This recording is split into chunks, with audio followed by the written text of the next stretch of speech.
Tayo ngayon ay nasa unang quarter, ikalimang linggo at may paksang iba't ibang teknik sa pagpapalawak ng paksa at pagbuo ng talata.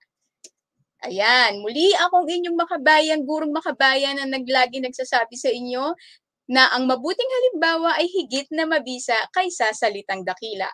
Huwag niyong kalimutan, ako si Tutor Mel, gurong makabayan sa wika at panitikan.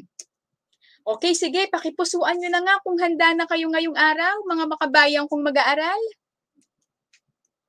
Ayan, may nakikita na akong nagpupuso. Ngunit meron tayong ilang pagbati muna. Okay, pagbati muna tayo.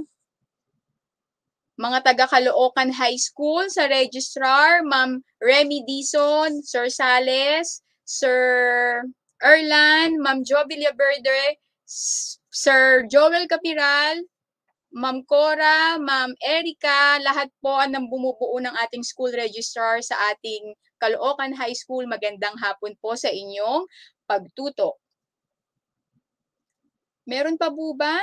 Sige nga, pusuan nga. Nakikita ko may mga nagko-comment na ba? Ayun, ang dami na. Meron din tayong pagbati rito. Sandali lang.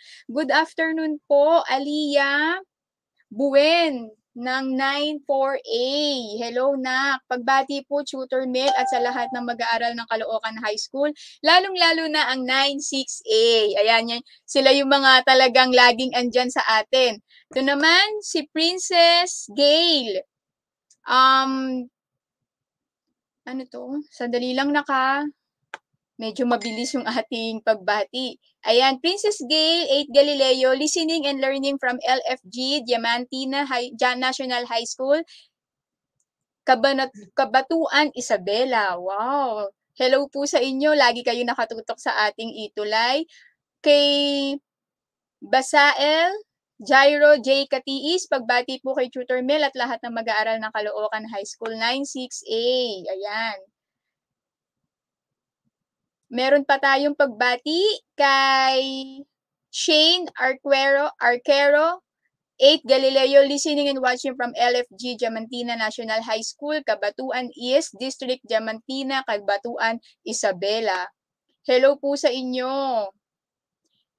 Pa-shout out po sa school, Northeastern Integrated School of San Agustin, Isabela. Wow, hello po, Rain Puhig. Ayan. Okay, nakita ko na mukhang handang-handa na sila. Ayan, hello sa inyo. Kay Ayesa de la Cruz, Shena Marie Abad Manrique. Ayan, siya pa-shout out daw. Okay, sige, simulan na natin. Mukhang handang-handa na kayo. Isa na namang kapanapanabik at kasiyasiyang pag-aaral ng wika at panitikan.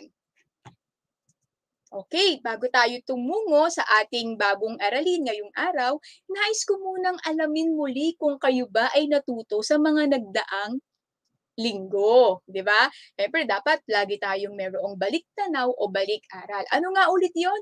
Aralin 4, paggamit ng mga hudyat sa pagpapahayag ng sanhi at bunga ng mga pangyayari. Tignan ko nga kung natandaan nyo ba yung paggamit natin ng hudyat at ano siya, kung sa sanhi ba siya o sa bunga. Okay? Titignan muna natin kung naaalala nyo yan. Malamang naaalala nyo kasi magagaling kayong makabayang mag-aaral.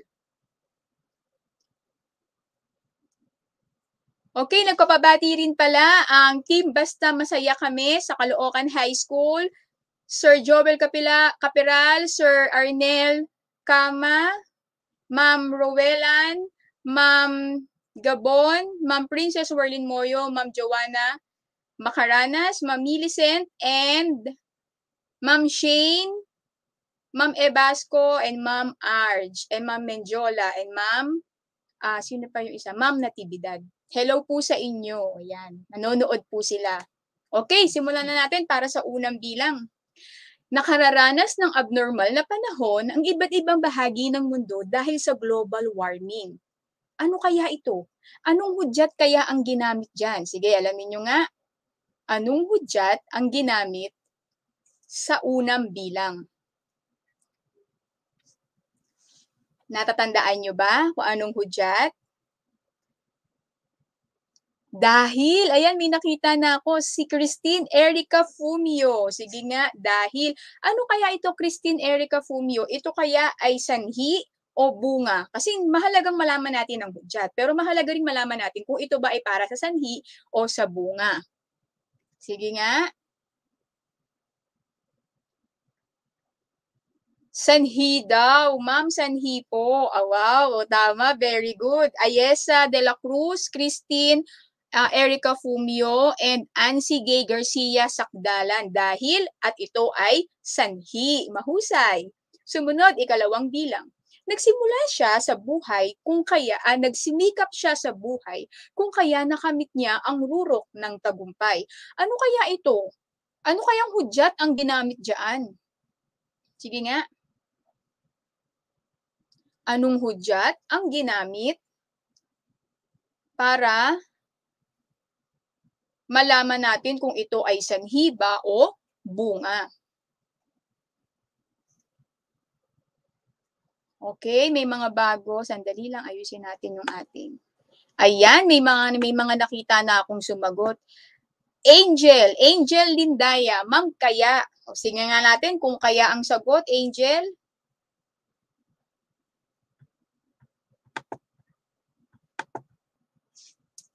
Oh my God. Dali lang. Ayan. Ako, ayaw gumana ng aking PowerPoint.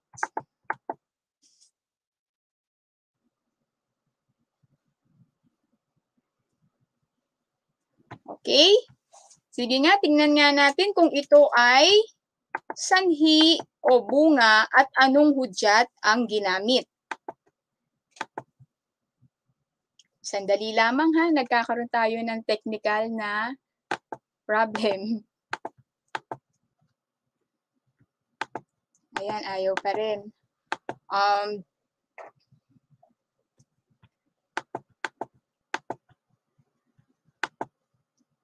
Medyo mahirap po. Ayaw pong mag-work ng aking mouse. Sandali lang.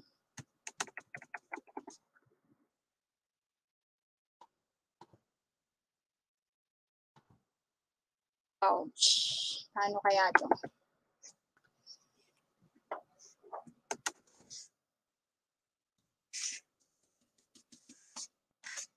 Sandali lang mga makabayang mag-aaral. Magkaroon tayo ng problem sa ating kaya kung kaya. O, tama naman yun. Kaya lang.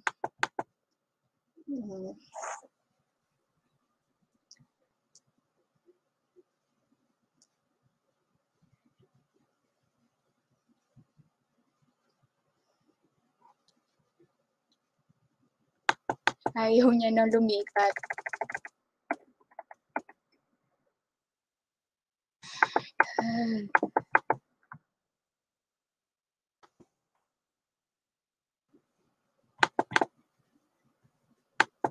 Ayaw pa rin.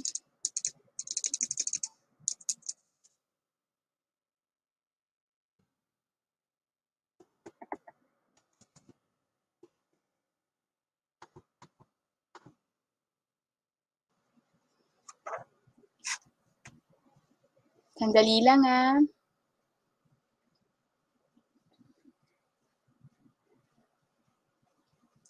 Okay, pa-shoutout ulit. Bumabati ulit kami sa aming school registrar, Caloocan High School, Ma'am Remy Dizon, Ma'am Sir Sales, Sir Erlan, Ma'am Jo Villaverde, Sir Capiral, Ma'am Erica, tsaka Ma'am Cora. Ayan, medyo nagkaroon lang tayo ng technical problem. Maraming salamat sa inyong pagtutok. Sandali lang po.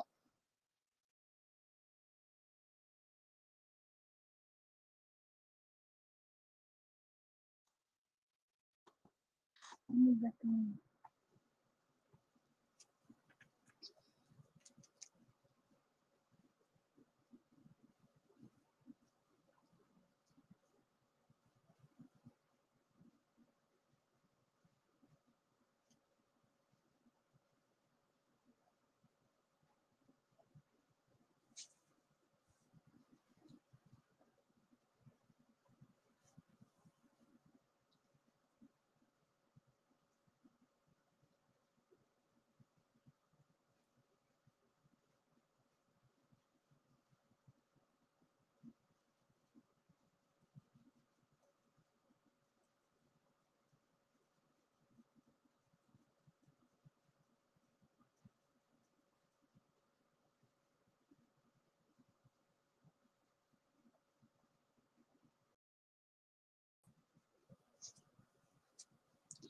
Sandali lang.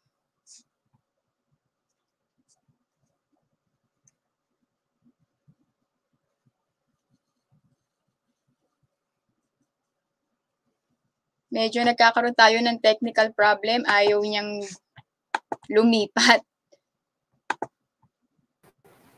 Tutor Mel, kindly reshare your PowerPoint presentation. Sir, ayaw pong... Yung... ng mouse. Paano kaya to? Sorry, sir. No, Hindi ko alam.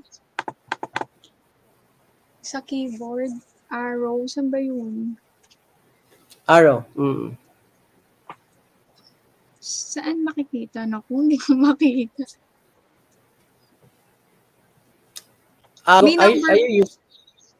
May number po ba yun?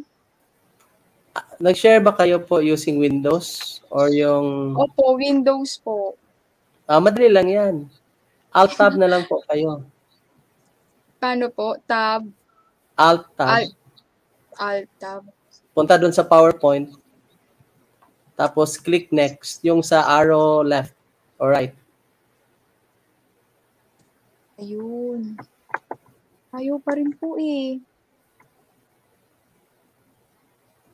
Alt-tab. Ayaw pa rin po gumana. Ano ba to? Ayaw. No worries po, Tutor Mel. May backup ka ba diyang PowerPoint? Pakisend po dito yung link. Ako na po Ay, sige po. Kayo na lang po mag-share. Nasa cellphone ko po, sir. Kasi yes po, yung mismong pakisend na lang laptop, dito sa ating StreamYard private message. Sige po, sige po. Yung link ng ating PowerPoint. Alright? Paano ko po isi-send, sir? Yung link na lang po ng ating PowerPoint. Link Na-upload mo ito sa Drive. Sa Drive po, opo. Grade 8 po. Yes po, paki-send ng link ng Drive dito po. Send na lang po.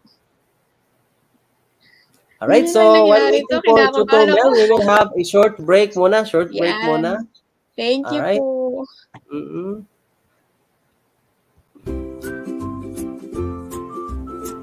Share.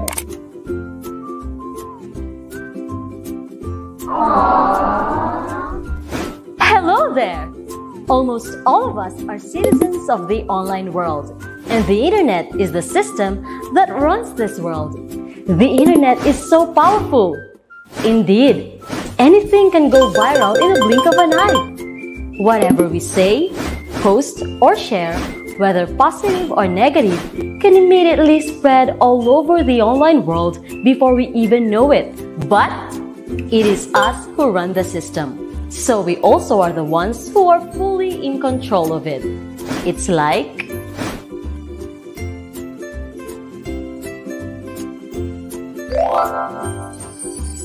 Hi dear! What is it today? Planning to update status? I just want to remind you. Use the power of the internet to spread positivity. You can also stop the spread of harmful and untrue messages actually. By not passing them on to others, well, that's easy. And respect each other's differences, that's RESPECT. Respect? Well, well, well. What do we have here? Thinking of something to post? Ooh. Remember that one who called you loser, fat, and ugly? You can't let him get away with it. Go ahead and bring him on social media. Dear, ask yourself first, what will be the consequences? Will it result to something good? Nuh-uh, I don't think so. However, if you get mean and bullying comments, unfollow or block them, and also those with inappropriate behaviors. Make an effort to provide support to those being bullied to lift their morale and confidence. And kids, don't ever hesitate to speak up against and report online bullying. Now, to whom will we listen to? Aha! I think I know what to post. Treat others as you would like to be treated. Hashtag be internet kind. Hashtag it's cool to be kind. Share. How would you like to be treated? Simple as the golden rule says, treat others as you would like to be treated. Respect and expect to be respected. After all, what we give is what we get. So let's choose to be kind. Be internet kind. It's cool to be kind.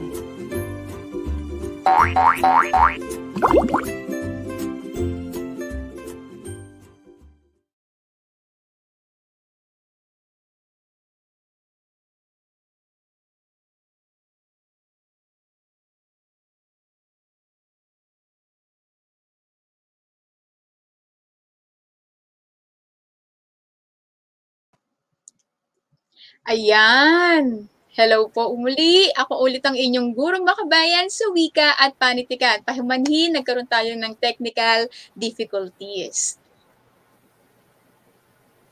Okay po. Na-stress ako. Okay, para sa atin namang unang bilang. Unang bilang Ay, sa pala unang po bilang. ulit, Okay, sir. Tutor Mel, Oo. number 1, okay. Opo.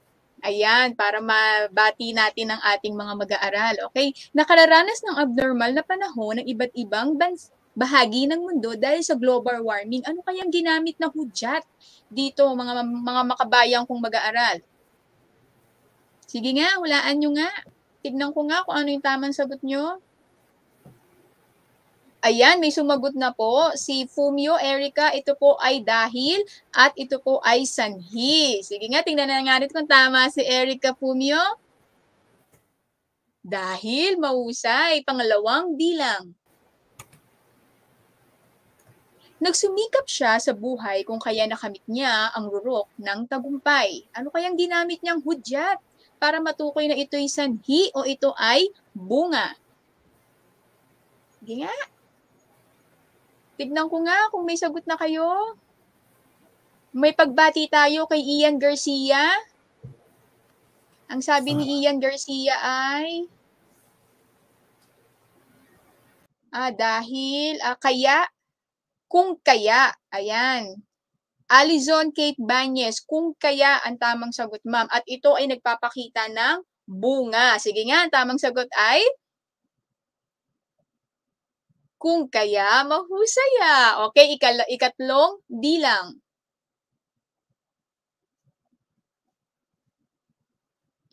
Para sa ikatlong bilang, nakatipid ang pamilya nila sa gastusin sa pagkain kasi nagtanim sila ng mga gulay sa kanilang bakuran. Ano kaya ang ginamit na hudyat para matukoy natin kung ito'y sanhi o bunga?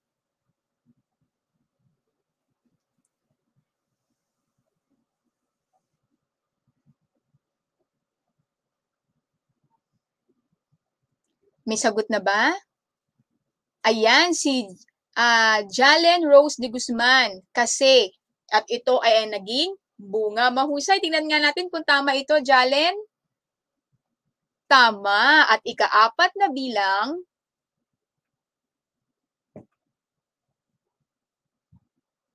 Para sa ika-4 na bilang, hindi ko rin mabasa. Okay? Hindi naging mahirap sa kanya ang homeschooling sapagkat laging nakaagapay ang magulang niya sa kanyang pag-aaral. Okay? Ano kaya ang naging ginamit na hudyat para matukoy natin yung maging buo yung pangyayari at matukoy natin na may sanhi at bunga? Sige nga.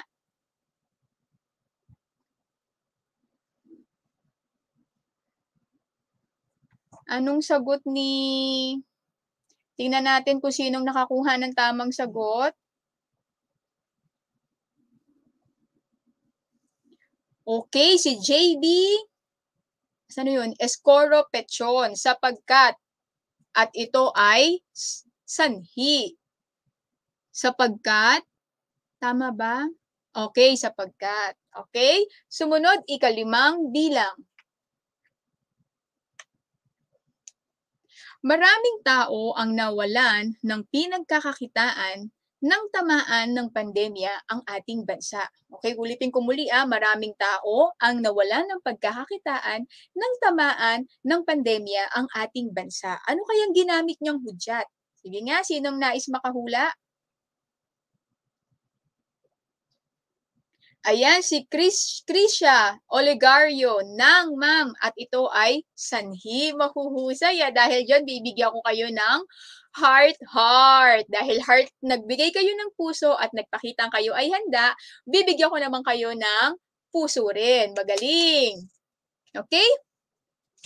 Ngayon tutungo na tayo sa bagong aralin at nais ko na makinig kayong mabuti para makasunod kayo sa ating talakayan. Okay? Pansinin ang salitang nasa screen. Anghel. Ano kayang maaari niyong maisip kapag narinig niyo ang salitang anghel?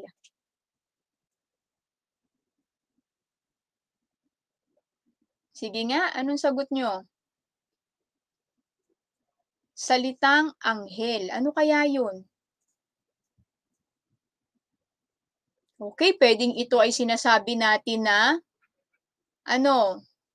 mamabait. Ayan, 'di ba? Inuugnay natin yung pag sinabing para kang anghel, mabait o kaya mabuti ang iyong ginagawa. Minsan naman ma'am, ginagamit po yung anghel sa salitang pag ikaw'y naglalarawan, malaanghel ang kanyang mukha, angelic face, 'di ba?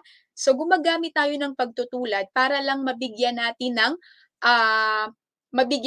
ng tinatawag natin na tumbas yung salitang malaanghel, ibig sabihin maamo ang kanyang muka at yung talagang imahe ng anghel, nangingibabaw doon yung katangian. Sumunod na salita, bulaklak. Ayan, paano nyo kaya ilarawan yan? O kaya ano kaya ang maaari nyong maisip kapag nakita nyo ang salitang bulaklak? Sige nga. Meron bang nagbahagi? Meron bang nais sumagot? Ayan, mabuti yung sa anghel daw. Ma'am, maganda ang kalooban, bulaklak. Wow, very good. Parang pinakikita mo na dahil bulaklak siya, wala naman tayong bulaklak sa Pilipinas na pangit, 'di ba? Lahat halos maganda ang katangian. At yung iba sinasabi na nakakapag-good vibes, ma'am, lalo na yung mga plantita-plantito natin diyan kapag namumulaklak ang kanilang hardin, 'di ba? Positibo kagad ang nakikita. O yung iba sinabi naman ni Princess Urbano, maganda ma'am. Kaya nga sinasabi natin na ang bulaklak ay katulad ng isang babaeng marikit at maganda. Sumunod na salita.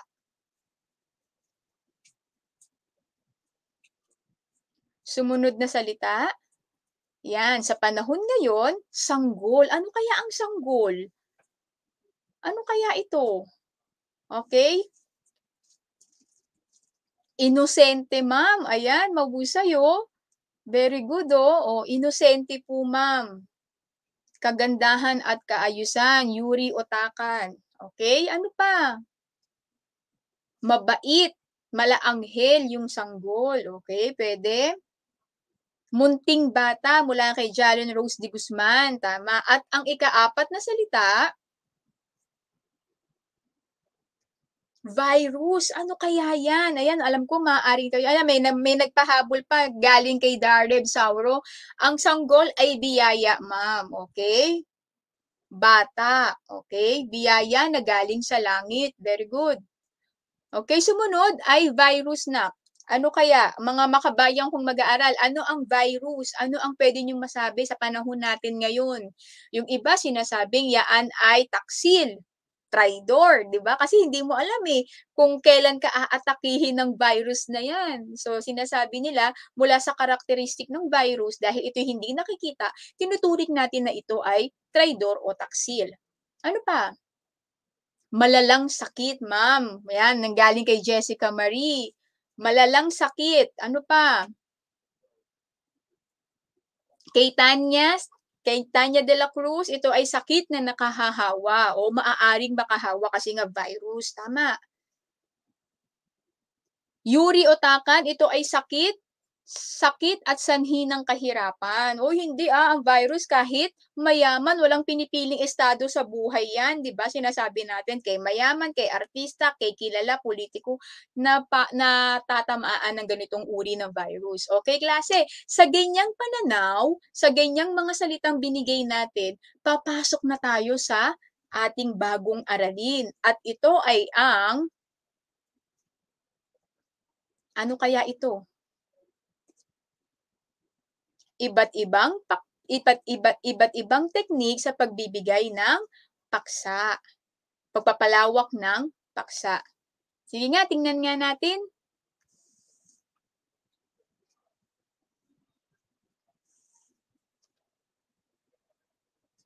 Ayan, itong ating aralin 5 dahil tayo ay nasa ika-5 linggo, ang paksa natin ay iba't ibang teknik sa pagpapalawak ng paksa. Meron tayong 3 uri ng pagpapalawak ng paksa. Ito ay ang paghahawig o pagtutulad, pangalawa ay pagbibigay kahulugan o definisyon, at ikatlo ay pagsusuri. So aalamin natin isa-isa kung anong ibig sabihin yan at paano natin makikita yan sa isang pangungusap o sa isang pagpapahayag. Okay? Sige, sunod. Alamin muna natin kung anong paghahawig o pagtutulad.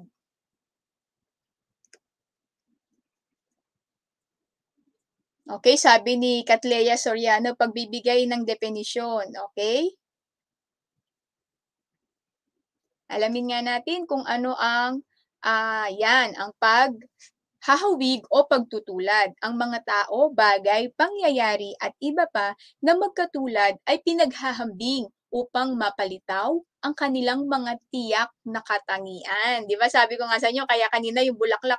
Saan ba inihahambing usually ang bulaklak o pinagtutulad? Ma'am, sa babae. Kasi maganda ang bulaklak, maganda rin ang babae. Di ba? O kaya naman, ma'am, yung sanggol, ma'am, sinasabi, biyaya, hulog ng langit. O saan siya kalimitang inihahambing?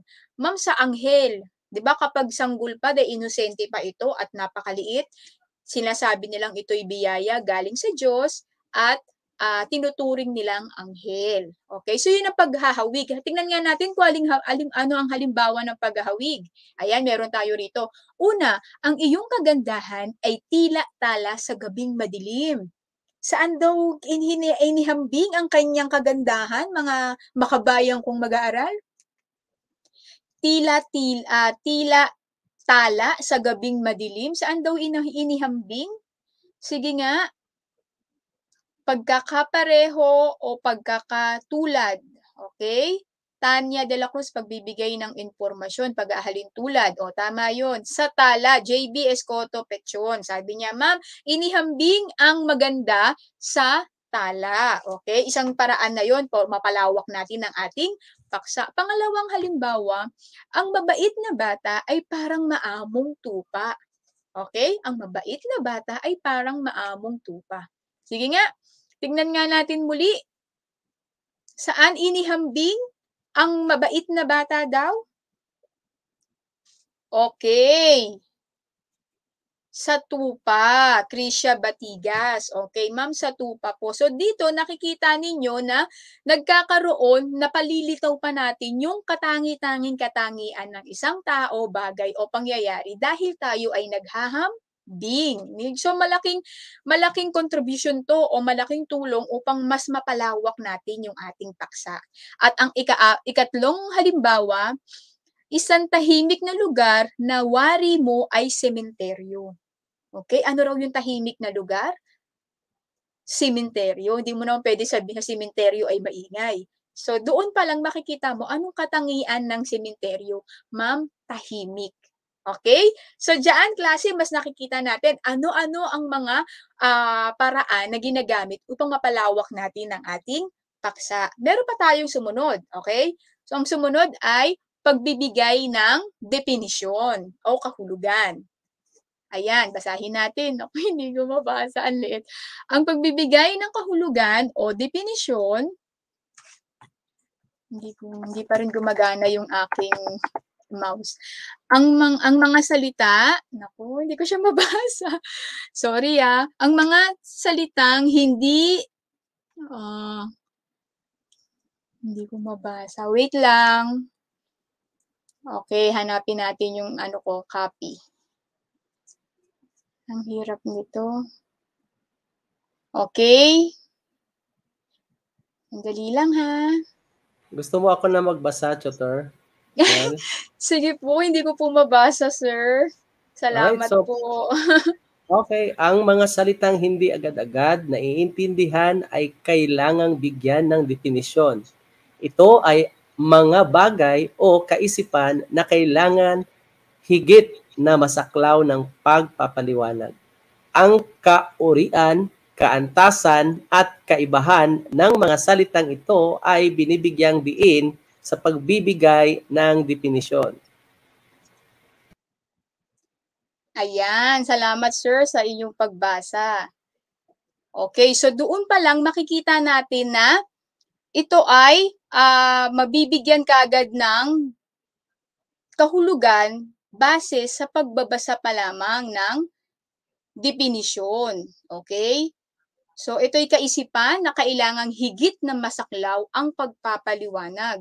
Ang kaurian, kaantasan at kaibahan ng mga salitang ito ay binibigyan din sa pagbibigay ng definisyon. So makikita niyo klase na kapag tayo ay may isang pahayag o isang pangungusap na wari mo ay nagtuturo o kaya na may nagbibigay ng kahulugan sa isang salita, ito sumasaklaw ay ang pagbibigay ng definisyon. Okay? Sige natin yung halimbawa dito. Sige nga, ayan.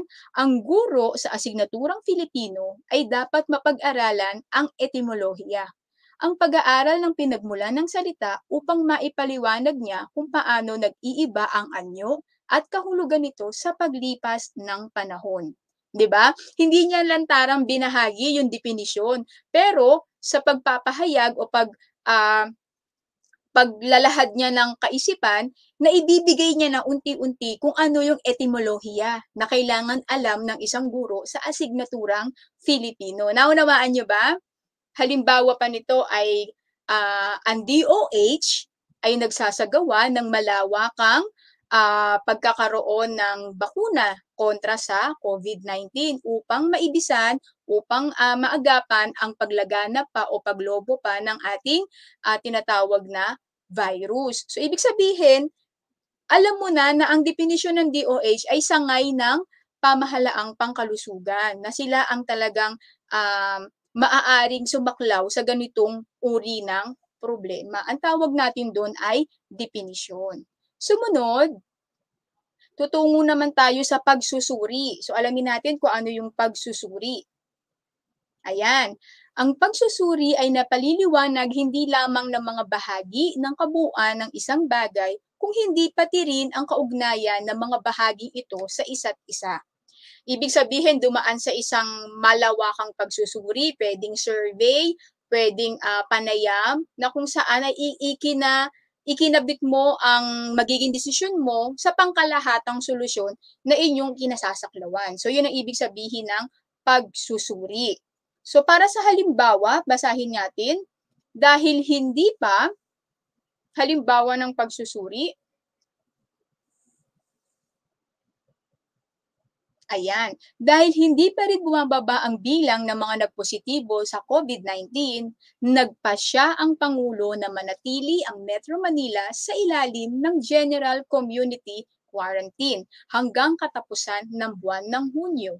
So, ibig sabihin, kaya sinabing pagsusuri klase, may mga patunay, may mga datos na hindi talaga bumababa yung infected ng COVID-19. Ibig sabihin, lalo siyang lumalala. Kaya nagbigay pa rin ng palugit ang pamahalaan natin na ma-extend yung community quarantine para lalong maibisan yung paglobo ng bilang ng COVID-19.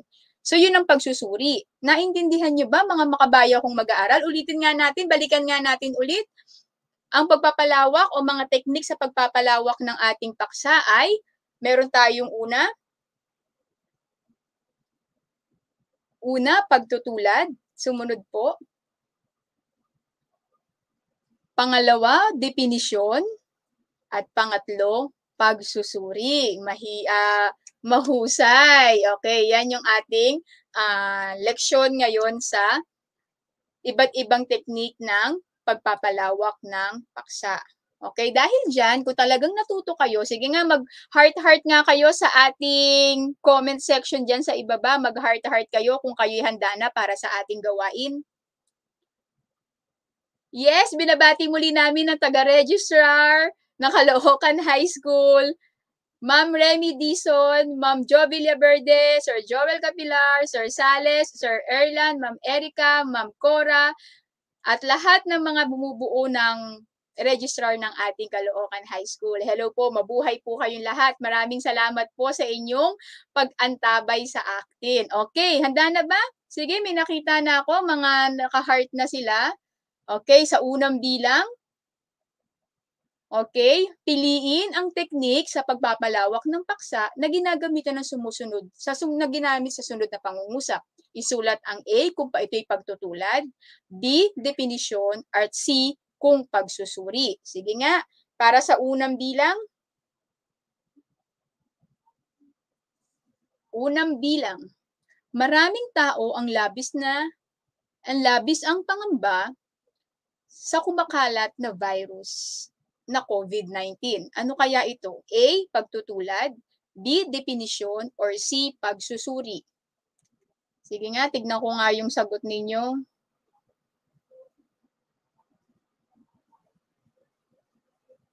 Anong sagot nyo? Ayun, may sumagot na. Ma'am B, C, Ansay Kane Garcia Sakdalan. Letter B, tingnan nga natin kung tama yung sagot ni Ansay. Tama, ito ay definition. O, sandali lang. Bakit nasabi natin definition? Maraming tao ang labis ang pangamba sa kumakalat na virus na COVID-19. So, ibig sabihin, ano raw yung virus na kumakalat? Ito ay COVID-19. So, definition, binibigyan niya ng saklaw ang kaisipang nakapaloob sa isang pangungusap. Ikalawang bilang. Mahalagang handa ang kababayan natin sa paparating na bagyo tulad ng mga di inaasahang kalamidad na lindol at pagputok ng bulkan. Ano kaya ito? Pagtutulad ba? B, definition ba? O C, pagsusuri? Balikan mo ulit, pakinggan ulit mahalagang handa ang mga kababayan natin sa paraparating na bagyo tulad ng mga di inaasahang kalamidad na lindol at pagputok ng bulkan. So hindi lang daw tayo sa bagyo dapat handa. Dapat din daw handa tayo kung sakali magkaroon ng lindol o pagputok ng bulkan. So ano ito? Ito ba ay sumasaklaw sa pagtutulad, pag-definisyon o pagsusuri? Sige nga, tingnan natin ang sagot ni... Ayun, si Alexandra Meya Balderrama. Ang sagot niya ay A. Okay, pagtutulad. Mahusay, anak, o mga makabayang kong mag-aaral. Sige, ikatlong bilang. Para sa ikatlong bilang, uy, lumabas na yung tamang sagot. Okay, isa ang UNICEF. Okay lang yan, sir. Isang UNICEF sa... ano tawag doon? Malawakang pangkat na kumakalinga sa mga pangangailangan ng kabataan sa buong mundo. At definitely, dahil UNICEF ang pinag-uusapan, ito ay definition. Okay, mahusay. Mahusay si Darren Alam. Si Rain Puhig. B ang sagot niya, definition. Ika-apat na bilang.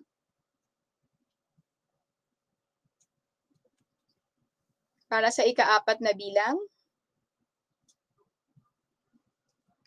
Nagpasya ang mga mamamayan na pumili ng karapat-dapat na pangulo ng bansa upang magkaroon ng kaayusan at pagkakaisa. Ano kaya ito? Nagpasya ang mamamayan.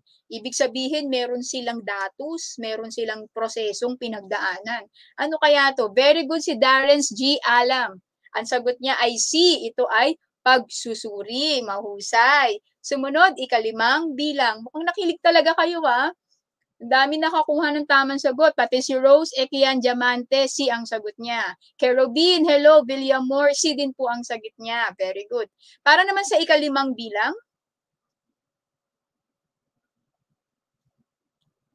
Ay, nakita na ulit yung makikinig ng gusto ang mga mamamayan sa gaganaping huling sona ng Pangulo. Ano kaya yun?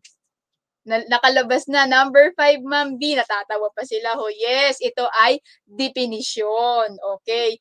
Ito lamang na isang patunay na talagang nakinig kayo sa ating pagtalakay. Bagamat nagkaroon tayo ng mga technical issues, ay andyan pa rin kayo. Kaya dahil dyan, bibigyan ko kayo ng makabayan clap. Sige nga, mahusay kayo at magagaling. Meron kayong makabayan clap kay Tutor Mel. Okay? So, sumunod na po tayo.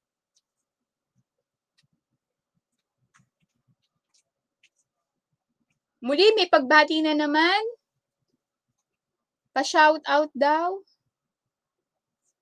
Yan. Okay, para sa ating panibagong leksyon, nakakaugnay ng iba't ibang teknik sa pagpapalawak ng ating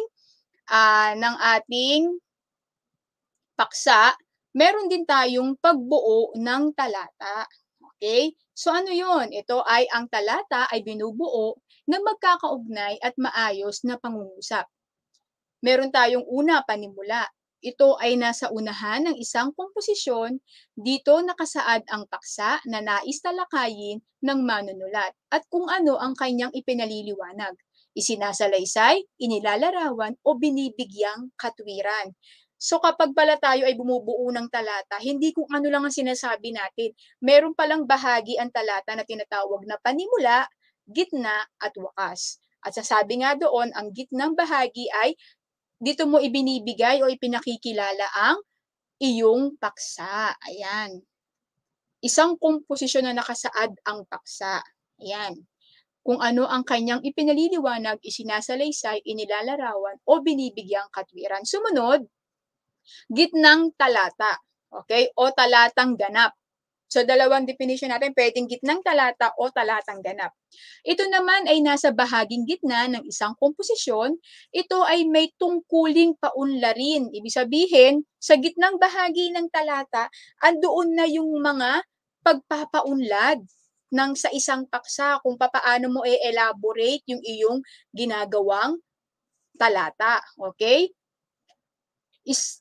Bahaging gitna ng isang komposisyon, ito ay may tungkuling paunlarin o palawakin ang pangunahing paksa. Binubuo ito ng mga sumusuportang ideya upang ganap na matalakay ang paksang nais bigyan linaw ng manunulat. So, ibig sabihin, diyan sa gitnang bahagi o ganap na bahagi ng talata, dito mo na ibibigay yung mga malilinaw o bibigyang linaw yung pagpapalawak mo sa ating paksa. At ang ikatlo, wakas. Wakas ng talata o talatang pabuod. Ito naman ay kadalasang pangwakas ng isang komposisyon. Dito nakasaad ang mahalagang kaisipan na nabanggit sa gitnang talata. So pwede natin bigyan pa ng pinaikling pahayag yung ginawang pagpapalalim sa ganap na tinatawag natin na talatang ganap. Kasi dito bubuod mo na sa pinakapangwakas. Okay? Minsan, ginagamit ito upang bigyan linaw din ang kabuuan ng komposisyon. So, diyan nyo malalaman na, kaya pala man parang to sum up yung sinabi mo sa unang talata at sa pangalawang talata, nauulit din pero sa maikling version na sa huling talata. Yes, kasi para, di ba kapag tayo ay nagbabasa ng isang artikulo o ng isang sanaysay, o ng isang talata, ng ilang mga talatang binabasa natin, nakikita nyo, hindi siya naliligaw. Yung sequencing niya, yung pagkakasunod-sunod niya ay nasa ayos pa rin. Kasi nga, hindi niya hinahayaang maligaw yung kanyang pagtalakay. Bagkus ay, kung ano yung tinatalakay niya, siguraduhin natatouch niya yon sa talata una, pangalawa, at sa huling bahagi ng talata. Mahuhusay May mga katanungan kayo, may mga nais kayong linawin. Okay, kung wala naman, tutungo na tayo sa ating gawain. Okay, gawain 2. So ano yan? Bumuo ng talata batay sa hinihingi ng bawat bilang. Dito klase, hindi ko sinasabi na buong talata ibibigay nyo. Siguro yung ilang pahayag lang para lang makita natin kung naunawaan nyo yung ating ginawang pagtalakay. Okay? So, gawain 2.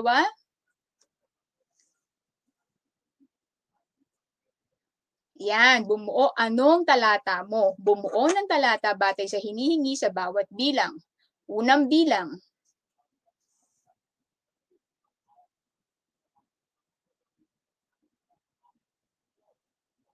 Okay, para sa unang bilang, panimulang talata, ipaliwanag kung anong krisis o pandemya ang nararanasan ng ating bansa ngayon. So kahit maikling paliwanag lang, sa unang bilang. Sige nga, anong talata mo? Sige, titingin tayo ng tamang sagot. Ipaliwanag kung anong nararanasang pandemya sa ating bansa ngayon. Shoutout muna tayo kay Francine Panalangin, Santa Lucia National High School, SDO, Bulacan. Wow, hello Francine! Maraming salamat sa iyong pagtutok. At saka kay Sheila May Vieres, watching with you. Ayan. Gayun din, bagbati kay Eleanor Isla, watching from Guevara High School, La Paz, Tarlac. Hello sa'yo. Maraming salamat sa iyong pagtutok. Ayun, ito na, may nakapagbigay na. Si Krisha Oligario, pagkawala ng trabaho at kapusan ng pera, ang ibig sabihin ng pagtama ng pandemya sa ating bansa. Mahusay, di ba? So, ibig sabihin, naunawaan niya na doon pa lang sa unang talata, maaari mo nang ibigay kung ano ang epekto o ano yung krisis na kinasasangkutan ng buong bansa. Okay? Ikalawang bilang. Ayan, may pahabol pa si Katiis. Ang COVID-19 ay isang sakit sa paghinga na sanhi ng isang bagong virus. Kabilang sa mga sintomas ang lagnat, pag-ubo. Ayan, pwede rin yun, yung definition style ang ginawa ni Katiis para simulan niya yung kanyang paksa. Okay, mahusay ah. Ikalawang bilang, sa gitnang talata naman tayo. Sa gitnang talata. Sino-sino ang nagsisilbing mga bayani sa panahong ito at ano-ano ang mga mahalagang tungkulin sa kanilang ginagampanan upang mapagtagumpayan ng bansa ang krisis o pandemya? Ayan, very obvious yung sagot diyan. Sino-sino, 'di ba? Sino-sino kaya ang mga sa tingin ninyo, maaari kayong mag-drop ng ano diyan, ng profesyon, sa tingin niyo nakita niyo sila ay nagsilbing bayani. Ayan, sino? Yes, Oligario, sila ay tinatawag ng mga frontliners katulad ng doktor, pulis at iba pa. Mahusay, okay, 'di ba? So nakita nyo na, maaari niyong magbigay ng definition base sa kung paano mo pinapalawak ang isang paksa. Okay? At nakatutulong ito lalo na kapag tayo ay bumubuo ng isang talata. Mahusay.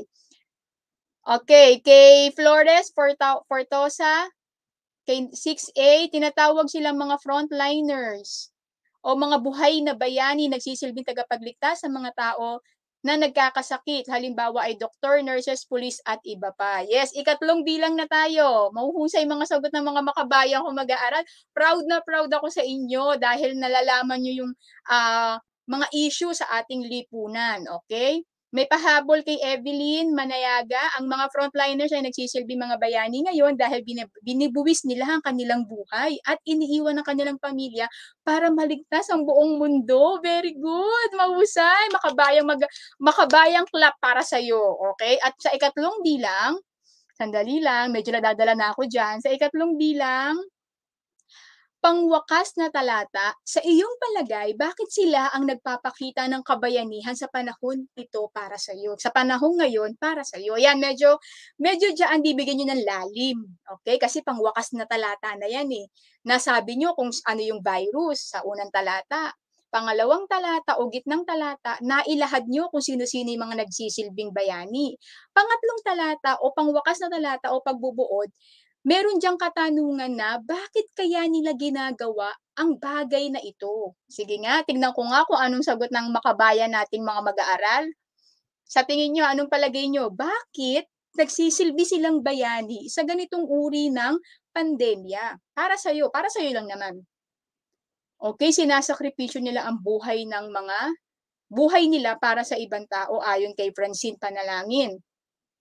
Ayun, may sagot si Rose Ekayan Diamante upang makatulong sa kapwa at malutas ang problema ng bansa. Mahusay, oo nga naman, di ba? Hindi lang para malutas, kung hindi mailigtas ang buhay ng bawat Pilipino o kaya ng bawat tao. Ang galing. Ito magandang sagot ni Kerubin aniotakan dahil sila lamang ang makatutulong sa ating bansa. Sa pamamagitan ng pag-alalay sa lahat ng taong nagkakasakit, ginagawa nila ito dahil ang kanilang tungkulin na sinumpaan ay para sa bayan at para sa mamamayan. Diba? Mukhang tatakbo ka ng Pangulo. Okay? Mahusay, natutuwa ako dahil maganda ang mga sagot ninyo at inyong mga tugon sa ating ginawang pagtalakay. Muli, magkakaroon tayo ng Makabayang Club. Ayan, para sa inyo, magagaling na mga makabayang kong mag-aaral. At sa huli, tutungo na tayo sa ating bakit mahalaga. Ayan, sige. Ayan, alam nyo na kapag nandito na tayo, di ba? Bakit mahalaga? Ayan, syempre ito ay medyo patula ko siya sasabihin. Hindi ko na naman mabasa. Sir, maaari niyo po bang mabasa ang ating bakit mahalaga? Patulong po. Andyan yan. Thank you, Hello, sir. Katurmel. Mahihirapan tayo ngayon kasi naka-live din ako sa kabila. Ay, ganun po ba? Sige po, ako na lang po ang magbabasa. Hahanapin ko po ulit. Ayan. So, bakit mahalaga? Sandali lang kasi nagkaroon tayo ng problema. Pero kaya-kaya yan. Okay? Ayan. Bakit mahalaga? Ang mga teknik ay mabisang paraan, lalo na sa pagpapalawak ng paksa. Sa maayos at kumpletong impormasyon, ito ay daan sa isang mabisang talata. Okay? So, naintindihan nyo yung bakit mahalaga? So, sangkap ang iba't ibang teknik sa pagpapalawak ng paksa upang tayo ay makabuo ng isang mabisa at magandang talata. Okay? Muli, ako ang inyong gurong makabayan, Tutor Mel, na lagi nagsasabi sa inyo na ang mabuting halimbawa ay higit na mabisa kaysa salitang dakila. Magsama-sama muli tayo tuwing Miyerkules ng hapon, alas 2:20 hanggang alas 3 ng hapon. Ayan. At kung meron kayong mga suhestyon o suggestion, maaari nyong gamitin ang aming QR code at ito ay malugod naming pauunlakan. Maraming salamat. Paalam! Kita-kita tayo next week.